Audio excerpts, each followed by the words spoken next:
We're exploring a function with symmetric properties. Given that f of x equals f of 2021 minus x, f of x plus 10 equals f of 2010 minus x, and the sum f of 3 plus f of 4 plus f of 5 plus f of 6 equals 6, we need to find the value of f of 16 plus f 17 plus f 18.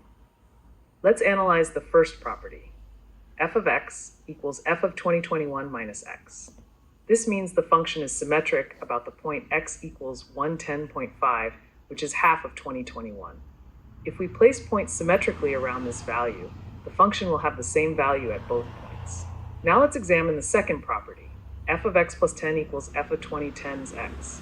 If we substitute y equals x plus 10, we can rewrite this as f of y equals f of 2010 9 of y minus 10, which simplifies to f of y equals f of 2020 minus y. This gives us a second symmetry axis at x equals 10, 10. Let's combine these two symmetry properties. We know that f of x equals f 2021 minus x from the first property. What happens if we shift x by 1? We get f of x plus 1 equals f 2021 minus x plus 1, which simplifies to f of x plus 1 equals f 2020 minus x. Comparing this with our second symmetry property, we can conclude that f of x plus 1 equals f of x.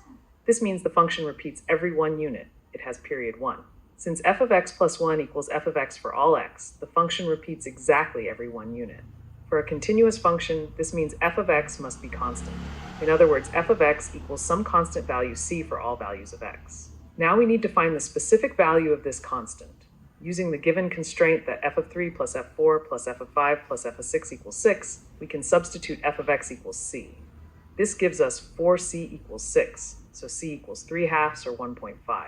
This is the constant value of our function. Now we can find f16 plus f17 plus f18. Since f of x equals 1.5 for all values of x, we have 1.5 plus 1.5 plus 1.5, which equals 4.5, or 9 halves. That's our final answer. To summarize our solution, we use the two symmetry properties to prove that f of x1 equals f of x, meaning the function has period 1. This implies f of x is constant. Using the constraint f of 3 plus f4 plus f5 plus equals 6, we determine the constant value is 1.5. Therefore, f16 plus f17 plus f18 equals 4.5.